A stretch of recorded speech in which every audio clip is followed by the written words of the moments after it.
तो देखो क्या था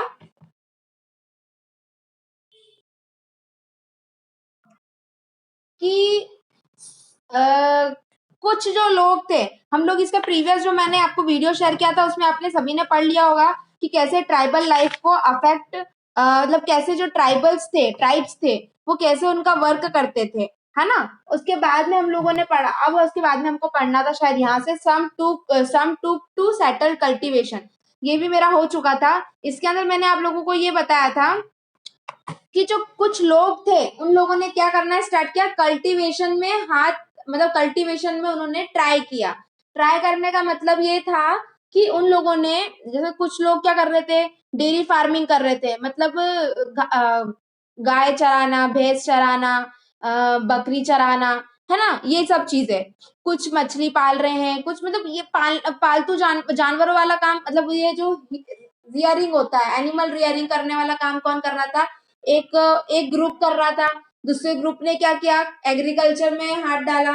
एग्रीकल्चर में मतलब कि उन्होंने कल्टीवेशन स्टार्ट किया, है ना। इवन बिफोर 19th सेंचुरी के उसके टाइम की बात है, जितने भी ट्राइबल ग्रुप्स थे उन्होंने एक जगह सेटल डाउन हुए, उन्होंने कल्टीवेशन फील्ड में अपना हाथ आजमाया। सालों के साल उन्होंने क्या किया, मेहनत की, ईयर आफ्टर ईयर, मतलब 1 साल की, 2 साल की, 3 साल की, सालों साल उन्होंने क्या किया कंटिन्यूअसली। फिर उन्होंने ये एग्रीकल्चर को आगे बढ़ाते हुए कई पर्टिकुलर जगह पे वो क्या हो गए, सेटल्ड हो गए, और उसके बाद में उन्होंने एग्रीकल्चर चालू कर दिया।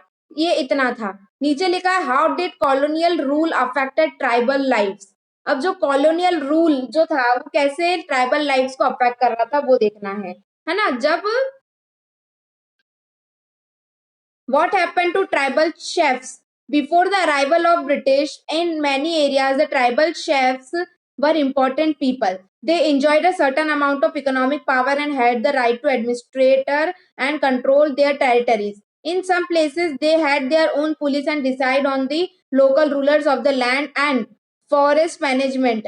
देखो क्या था, जो चीफ्स थे, शेफ्स नहीं, शेफ्स गलत बोल दिया मैंने, चीफ्स जो थे, है ना, ट्राइबल चीफ्स जो थे, वो एक तरीके से बहुत खास लोग थे उस टाइम पे के जब ब्रिटिश रूल आया था उसके पहले की बात चल रही, उस टाइम की बात चल रही है ना। वो लोग, उनके पास में कुछ एक इकोनॉमिक पावर्स थी, उनके पास में बहुत सारी ऐसी पावर्स थी, उनके पास में बहुत सारे ऐसे राइट्स थे जिससे वो अपनी टेरिटरी को क्या कर सकते हैं, कंट्रोल कर सकते थे। ठीक है, आगे क्या बताया गया है कि उनमें उनके खुद के पर्सनल पुलिस हुआ करती थी, खुद के रूल्स हुआ करते थे लाइफ को स्पेंड करने के, है ना।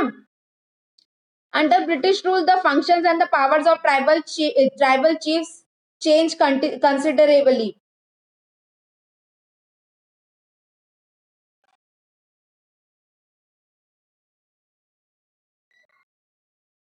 तो उसके बाद में they were allowed to keep their land titles over a cluster of good afternoon villages and rent out lands, but they lost much of the administrative power, were forced to follow laws made by British official in India. देखो क्या हुआ था, उनकी जमीनें थी, tribals की, है ना, ट्राइबल चीफ्स की जमीनें थी, उनकी इच्छा होती थी तो वो किसी को क्या करते थे कि ठीक है आप काम कर लो इस पे और इसका रेंट मुझे पे कर देना, या तो फिर मेरे को किसी को बेचनी है तो मैं बेच सकती हूँ। तो क्या हुआ था कि कॉलोनियल रूल के टाइम पे ब्रिटिशर्स ने फोर्स किया था कि आपको हमारे हमारे लॉ के हिसाब से, हमारे कानून के हिसाब से क्या करना पड़ेगा, चलना पड़ेगा, है ना। दे ऑल्सो हैड टू पे ट्राइब्यूट टू ब्रिटिश। उनको क्या था, उनको आप टैक्स देते हो तो वो उन्होंने बोला कि आपको ब्रिटिशर्स को क्या करना पड़ेगा, टैक्स भी देना पड़ेगा, है ना। They lost authority they had earlier enjoy among their people. मतलब जो चीज वो पहले जितनी भी अथॉरिटीज जो थे क्या करते थे, एंजॉय करते थे, वो अथॉरिटीज उनसे क्या कर ली गई, छीन ली गई। What happened to shifting cultivators. अब शिफ्टिंग कल्टीवेटर्स कौन थे, मतलब जो एक जगह पे कल्टीवेशन करके फिर दूसरी जगह पे कल्टीवेशन करते थे, फिर ऐसे करते थे। तो उनके साथ क्या हुआ, the British were unfortunately with groups who moved about and did not have the fixed home. अब जो ब्रिटिशर्स थे वो ऐसे ग्रुप्स के साथ में अनकंफर्टेबल थे, है ना, जो एक जगह, उनका किसी का फिक्स हाउस तो था नहीं। शिफ्टिंग कल्टीवेशन में क्या होता था, आपके ये वाला ग्रुप, आपका ये वाला क्या कहते हैं, अगर उन्होंने यहाँ पर कल्टीवेशन कर लिया है तो अब वो क्या करेंगे, दूसरी लैंड ढूंढेंगे, वहां पर कल्टीवेशन करेंगे। शिफ्टिंग कल्टीवेशन वो होती है। और यहाँ पर लोगों ने, मतलब ब्रिटिशर्स ने क्या बोला, उनको अलाउ करने से मना कर दिया। They wanted to tribal groups to settle down and become a peasant cultivators. वो चाहते थे कि आप किसी एक पर्टिकुलर जगह की क्या बन जाओ, पर्टिकुलर जगह पे रुक करके फार्मिंग करो, है ना. Settled peasants were easier to control the administration than the people who were always on the move. जो लोग एक जगह ही कल्टीवेशन करते थे उनके लिए तो इजी था, बट जो लोग एक जगह पे मतलब उनका कल्टीवेशन अगर यहाँ पर हो गया तो फिर वो दूसरी जगह जाएंगे, वहां पर कल्टीवेशन करेंगे, उनके लिए ये चीज क्या हो गई थी, बहुत ज्यादा डिफिकल्ट हो गई थी. The British also wanted to regular revenue sources for the state, so they introduce land settlement. thus is they measured that land defined the rights of the each individuals to the land. देखो क्या था कि वो हर दिन का क्या मांगते थे, रिवेन्यू मांगते थे उनसे, है ना, फार्मर्स से. As you have been seen in chapter 2, the tenants were to pay rent to the landowners, है ना. आपको पहले भी हम चैप्टर्स में पढ़ चुके हैं इसी में कि हम लोगों को क्या करना पड़ता था, लैंड रिवेन्यू देना पड़ता था. अगर आपने वर्क किया है या फिर आपने एक जगह से दूसरी जगह कोई सामान पहुंचाया है तो उस चीज के लिए आपको क्या करना पड़ता था, पे करना पड़ता था, है ना, जिसको हम रिवेन्यू, जिसको हम टैक्स बोलते हैं. ठीक है. The British effort to settle jhum cultivation was not very successful. Settle plough cultivation is not easy in the area of where water is scarce and the soil is dry. In often suffered since their field was not produced good yield, so the Zoom cultivation in northeast area instead of the continuing with the traditional practice facing widespread protest, the British had to ultimately allow them to right to the carry of shifting cultivation in some of the part of area. मतलब जो Britishers थे, British कानून चल रहा था उस time पे, अंग्रेजों का कानून चल रहा था, तो उन्होंने इन लोगों से इनकी पावर भी छीन ली थी. उनकी पावर्स क्या थी, इनके हाथ में ये पावर्स थी कि अब अगर इनको कुछ भी करना है, अगर इनको किसी को जमीन देनी है तो ये इनके हिसाब से देते थे, अगर इनको किसी से जमीन लेनी है तो वो उनके हिसाब से चलता था. बट उन्होंने क्या बोला ब्रिटिशर्स ने कि ये सब चीजें अब क्या चलेगी, आपको हमारे हिसाब से करनी पड़ेगी, है ना. आगे बढ़ते हैं. Forest laws and their impact. अब कुछ कानून बने थे किसको लेकर के, जंगलों को लेकर के कुछ कानून बने थे जिससे कि क्या इम्पैक्ट पड़ा उनकी लाइफ पे, वो देखते हैं. The life of tribal groups, as you have seen, was directly connected to the forest. जैसा कि हम लोगों को सभी को पता है कि जो बंजारे, जो ट्राइबल्स हैं, वो सब का डिपेंडेंसी कहाँ पर थी, फॉरेस्ट से बहुत ज्यादा कनेक्ट है ना. वो लोग कहाँ पर रहते थे, वहीं पर रहते थे. आदिवासी लोग, ट्राइबल्स के ग्रुप में ही आता है ये सब. ठीक है. So changes in forest laws a considerable effect on tribal life. अगर उन्होंने फॉरेस्ट के लॉज में कानून कुछ बनाए तो उनका सीधा सीधा किस पर प्रभाव पड़ा, ट्राइबल लाइफ पे.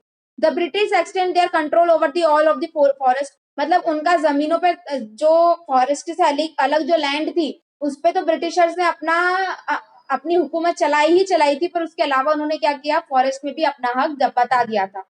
Some forests were classified reserve forest and they produced timber to the British wanted to the forest and producers they allowed to the move freely. कुछ फॉरेस्ट को उन्होंने रिजर्व फॉरेस्ट बता दिया. रिजर्व फॉरेस्ट का मतलब क्या होता है कि सिंपल सा उन्होंने बोल दिया कि ये हमारे अंडर है, ये फॉरेस्ट, है ना. तो उसके अंदर उन कुछ गुड्स जो है वो बाहर आएंगे, उसके अलावा कुछ चीजें बाहर नहीं जा सकती है यहाँ से. उनका ऐसा हो चुका था फॉरेस्ट पे, उन्होंने जो लॉज बनाए थे वो ऐसे बनाए थे. ठीक है. But once the British stop the tribal people from the living instead of forest, they faced a problem from where would be the forest department get in labour to cut the trees और for railway sleepers and to transport logs. तो देखो क्या हुआ, अब जैसे ही अब आपने देखा होगा कि बहुत सारे फॉरेस्ट कट चुके हैं, इंडस्ट्रीज बन चुकी है वहां पर पे, तो ये चीज हमारे क्लाइमेट को भी इफेक्ट कर रही है ना. अगर वहां पर पे अगर फॉरेस्ट रहते तो वहां पर ट्राइब्स रहते तो वो किसी को आने नहीं देते, फॉरेस्ट वैसा का वैसा ही रहता, है ना. तो अगर हमने, जैसे इन लोगों ने, ब्रिटिशर्स ने ट्राइब्स को हटाया तो उन्होंने क्या किया, बहुत बड़ी गलती करी. Colonial official came up with a solution. They decided that they would give a zoom cultivation small patches of the land in the forest and allow them to cultivate this of the condition, and those who lived in the villages would have to provide labor to the forest department and look after the forest. So in many regions, the forest department established forest villages to ensure a regular supply to a cheap labor. अब उन लोगों ने अगर इनको हटा दिया था, किन लोगों को, ट्राइब्स को, तो उनको क्या समस्याएं आई कि अब फॉरेस्ट उनको कटिंग करना है तो उसके लिए उनको लेबर्स लग रहे थे, है ना, लेबर्स लग रहे थे. आगे अगर बात करें, मैनी ट्राइब्स रिएक्टेड अगेंस्ट. अब अगर आप बताओ, आपसे कोई अगर आपका घर छीन लेगा तो आप लोग क्या करोगे, रिएक्ट करोगे, है ना, रिएक्ट करोगे आप लोग, इसके अगेंस्ट जाओगे कि ये जो फॉरेस्ट लॉज बने, हमसे हमारा घर छीन लिया गया है, प्लस हमसे हमारी जितने भी काम, अगर फॉरेस्ट में कोई रह करके कुछ काम कर रहा था तो उनसे तो उनका काम भी खत्म हो गया, है ना। तो दे डिसओबे देयर रूल्स, उन्होंने क्या किया, उनके रूल्स मानने से मना कर दिया और उन्होंने वहीं पे उनकी इलीगल, अब अगर लीगल है मतलब आप कानून के हिसाब से चल रहे हो, अगर आप कानून के जैसे ही विरोध में गए तो वो चीज क्या हो जाएगी, इलीगल हो जाएगी, है ना। तो वो इलीगल काम करने लगे थे। उसके बाद में such was the revolt was Songram Sangma in 1905 in Assam and the forest satyagraha of the 1930 in the central provinces। फिर उसके बाद में कुछ सत्याग्रह हुए फॉरेस्ट से रिलेटेड 1930 में, 1906 में आसाम में हुए थे, 1930 में हुए सत्याग्रह सेंट्रल प्रोविंसेस के थ्रू। तो ये सब चीजें फिर क्या हुई, होना चालू हुई। अगर आपको किसी की बात समझ में नहीं आ रही तो आप विरोध करोगे। विरोध कैसा करोगे, अगर आपको स्टेट के खिलाफ कोई बात समझ में नहीं आया, आप आंदोलन करोगे, सत्याग्रह करोगे, है ना कुछ मार्च निकालोगे, तब ये सब चीज करोगे। अब आता है the problem with trade. Trade में क्या परेशानियां आ रही थी, during the 19th century the tribal group found that traders and money, मतलब जितने भी ट्राइबल्स थे, है ना, वो गुड्स जो थे प्रोवाइड कर रहे थे, फॉरेस्ट से बाहर कर रहे थे, या फिर कुछ गुड्स ऐसे थे जो कि जिससे ट्रेड करने के बाद में उनको क्या मिल रहा था, पैसा मिल रहा था, है ना। तो लिखा है आगे, money lenders were coming into the forest more often wanting to buy forest produce, offering cash loans and asking them to work for a wages. It took tribals from some of the time understand that the consequences of what happening। मतलब ऐसा था यहाँ पर कि उनसे forest का यूं बोल करके कि हम फॉरेस्ट खरीद रहे हैं और फिर आपको अगर यहाँ पर काम करना है तो आप क्या कर सकते हो, यहाँ पर काम कर सकते हो, है ना। ये बात किसने बोली, ब्रिटिशर्स ने बोली, जितने भी ट्रेडर्स थे उन्होंने बोली। Let us consider the case of silk growers. एक केस देके रखा है आपको, किसका, सिल्क ग्रोवर्स का।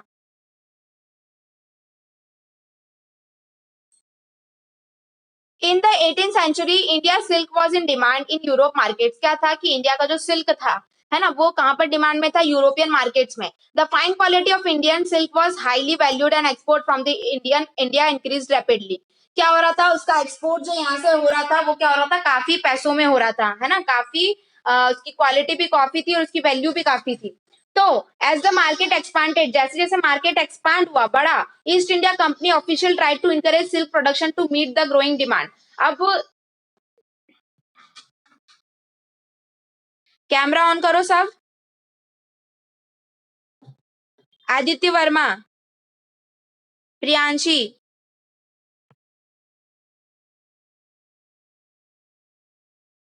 तो यहाँ पर क्या हुआ, जैसे जैसे वो ट्रेड जो उनका मार्केट था वो एक्सपांड हुआ, तो लोगों ने क्या करा, उस मार्केट को और आगे बढ़ाना स्टार्ट कर दिया, है ना। जैसे कि हमारे यहाँ पर अगर किसी चीज का चलन चल गया है तो ऐसा होता है ना कि हाँ अब वो यही चीज वो भी दूसरी क्वालिटी में निकालेंगे। एक ही प्रोडक्ट को 4 से 5 कंपनियां जो है क्या करती है, लॉन्च करती है।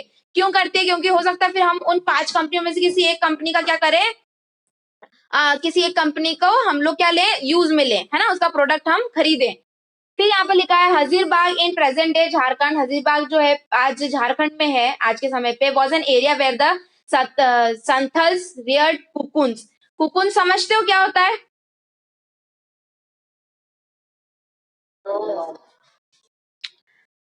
क्लास के बाद में सभी लोग क्या बेटा,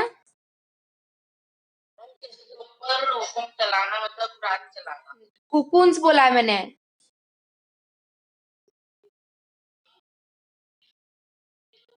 अरे रियर्ड कुकुन्स लिखा है, मतलब समझो ना। चलो ठीक है, क्लास के बाद में गूगल करना सब, ठीक है, कुकुन्स क्या है। क्लास में भी कोई गूगल मत करना, अभी बाद में जाकर के करना, ठीक है।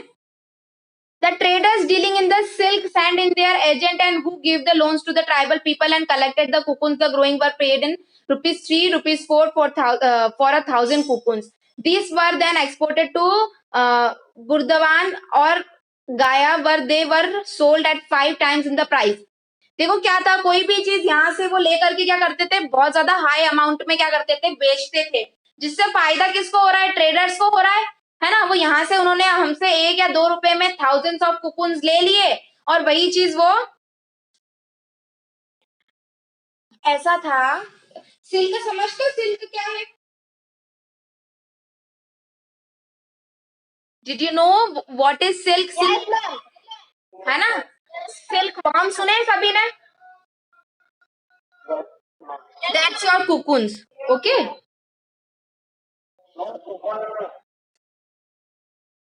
सिल्क वर्म जो होते हैं ना,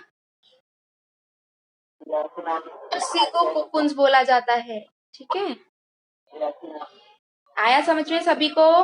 तो उन हजारों कुकुन्स हमसे लिए जाते थे, कितने में, 4-5 रुपए में, और उसको फिर 5 टाइम्स ज्यादा दामों में बेचा जाता था बाहर। फायदा किसका हो रहा है? ट्रेडर का। कौन ज्यादा उसमें है? ट्रेडर है ना? फायदा सबसे ज्यादा ट्रेडर को ही हो रहा है, हमको तो हो नहीं रहा है ना? वही बात बताई गई है इसके अंदर कि, और आज भी यही होता है। आप क्या करोगे, होलसेल में कोई भी चीज लोगे तो आपको कम दामों में पड़ेगी, फिर आप कुछ एक एक किसी पर्टिकुलर मटेरियल को बेचोगे तो आप उसको ज्यादा दामों में बेचोगे, है ना? क्योंकि प्रॉफिट तो होना बनता है, अगर हम बिजनेस कर रहे हैं तो बिजनेस में प्रॉफिट तो चाहिए।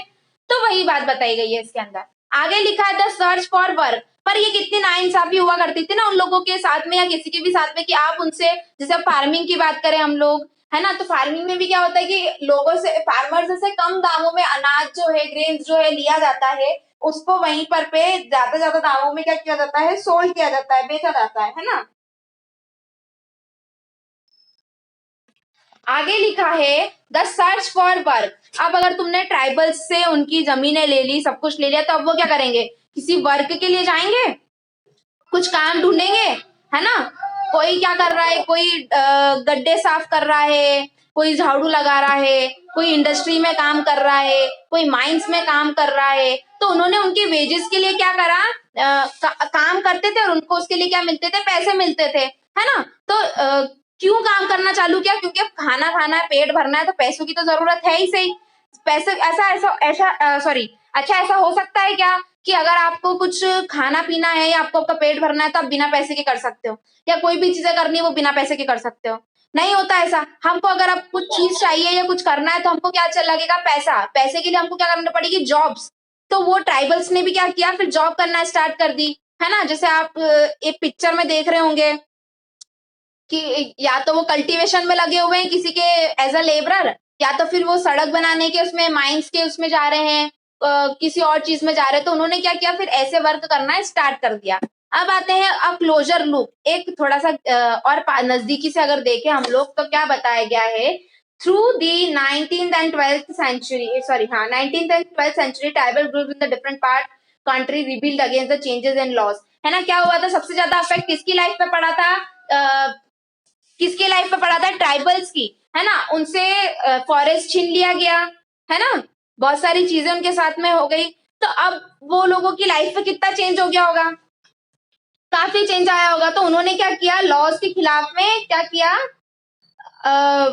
स्ट्रगल चालू किया। ठीक है, द कोल्स रिबिल्ड इन 1831 से 1832, Santhals rose in the revolt of 1855। तो कब कब उन्होंने रिवोल्ट किए और कहाँ कहाँ किए वो बताया गया इसके अंदर, है ना? जैसे कि 1910 में उन्होंने रिवोल्ट किया था, कहाँ पर, इंडिया में।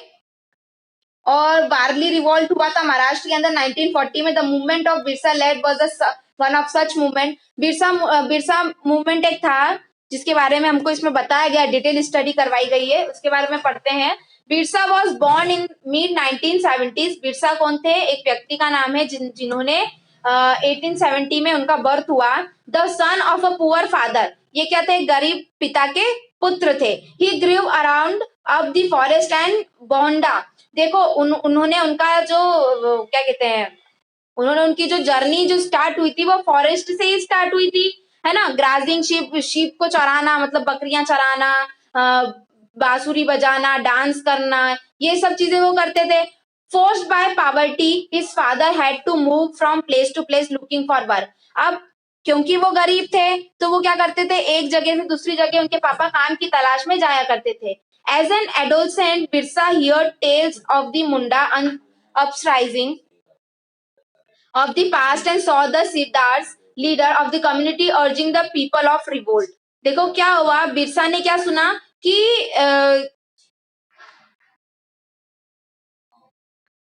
जितने भी लीडर्स थे उस टाइम के किसी भी कम्युनिटी के, उन्होंने क्या किया है, रिवोल्ट करना चालू किया है कुछ लॉज के खिलाफ। They talked of a golden age when the Mundas had been free to oppressing of Dikus and said that would be a time when the ancestral right of the community would be restored। They saw themselves as the descendants of the original settlers of the region fighting for the land। मल्क की लारी लाराई, reminding people of the need to back their kingdom. देखो क्या था कि अब लोगों को काम करना है ना, लोगों को काम नहीं मिल रहा है, तो वो कुछ लॉज ऐसे बने हुए थे उस टाइम पे जिसके खिलाफ इन लोगों ने क्या किया, आंदोलन, स्ट्रगल स्टार्ट किया।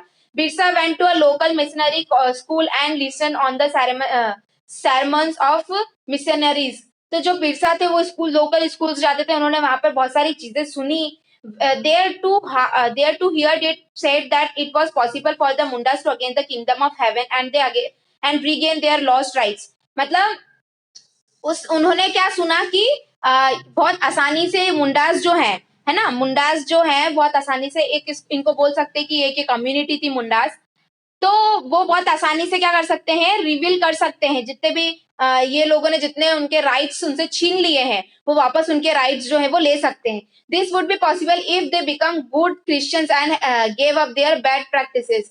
तो उन्होंने क्या बोला कि ये तभी पॉसिबल है जब वो लोग क्या बन जाए, एक अच्छा क्रिश्चियन बन जाए, है ना। Later Birsa also spend some times in company of prominent Vaishnav preachers. He wore the scared and thread the beacon of value and importance of purity and piety। उन्होंने पढ़ा कि शक्ति और ये सब चीजों के बारे में पढ़ा उन्होंने कि किस चीज से क्या होगा, क्या होगा, जैसे आप क्रिश्चियन धर्म अपनाओगे तो क्या इससे हम लोग मतलब इससे ऐसा क्या हो जाएगा कि हम लोग जीत जाएंगे, हमारे राइट्स हमको मिल जाएंगे, ऐसा। Birsa was deeply influenced by many of the ideas of come in touch with the growing up years।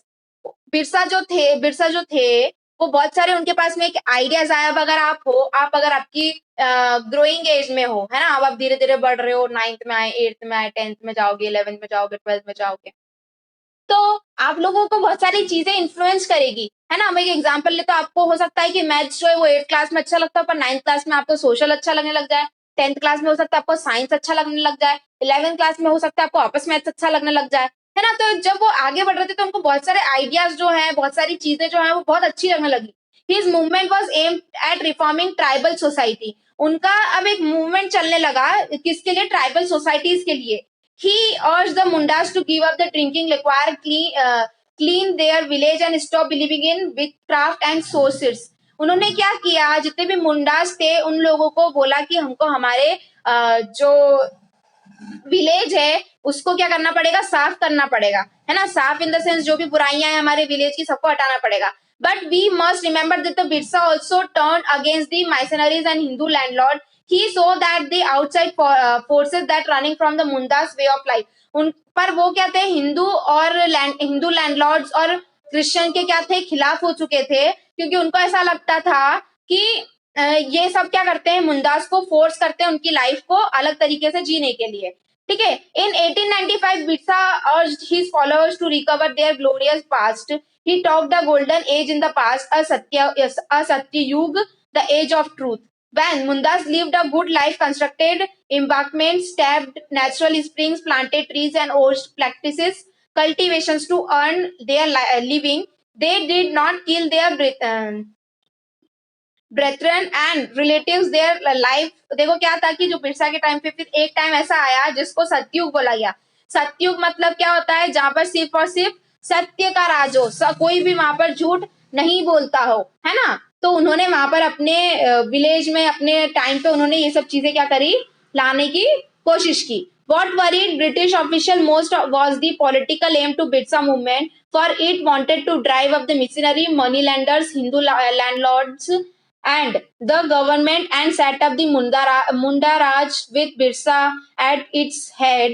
The movement identified all these forces as the cause of misery the Mundas were suffering। The land policies of the British were destroying the traditional land system। देखो क्या हुआ था, Britishers ने तो सभी की चीजें जो थी वो बर्बाद करके रख दी थी, है ना। उन लोगों ने अलग अलग लॉज लगा दिए थे, अलग अलग चीजें लगा दी थी कि अब उन लोगों को क्या करना था, सिर्फ और सिर्फ रिवेन्यू लेना था। अब यहाँ पर अगर जब तक आप कमाओगे नहीं, जब तक आप रिवेन्यू दोगे कैसे, है ना। तो यहाँ पर वही बताया गया कि उन्होंने कुछ मूवमेंट्स चालू किए, है ना। बिरसा को अरेस्ट किया गया 1895 में, convicted him as a charge of rioting and jail him for 2 years। 2 साल के लिए उनको जेल भी भेज दिया गया। When Birsa was released in 1897, he began turning the village to gather support। उन्होंने वापस से 1957 में वो जैसे ही जेल से छूटे, वापस से उन्होंने क्या किया, मूवमेंट्स वगैरह स्टार्ट कर दिए। ठीक है। आगे लिखा है उन्होंने क्या किया, पुलिस स्टेशन पे, चर्चिस पे, सब जगह क्या किया, अटैक करना स्टार्ट कर दिया, लैंडलॉर्ड पे स्टार्ट करा अटैक करना। उसके बाद में उनका एक सिंबल था सफेद फ्लैग, जो जिसको बोला जाता है व्हाइट फ्लैग, उनका सिंबल था कि ये किसका राज चल रहा है, बिरसा का राज चल रहा है ना। In 1900 Birsa died of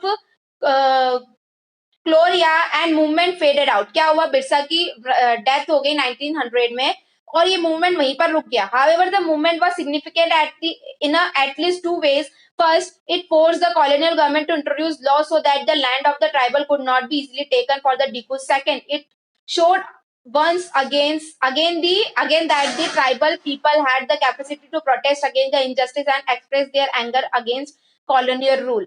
They did this in the oven specific. उनके ये मूवमेंट से दो चीजें जो थी वो क्या आई, कि जो जितने भी कॉलोनियल रूल जो चल रहे थे गवर्नमेंट के द्वारा, जितने भी इंट्रोड्यूस करे गए थे लॉज, उसमें क्या बताया गया कि जितने भी ट्राइबल्स हैं उनसे उनकी जमीनें नहीं छीनी जाएगी, है ना। और सेकंड क्या बताया गया कि इन अगर ये प्रोटेस्ट कर रहे हैं तो इनको जस्टिस भी मिलेगा, है ना। ये आपका चैप्टर था।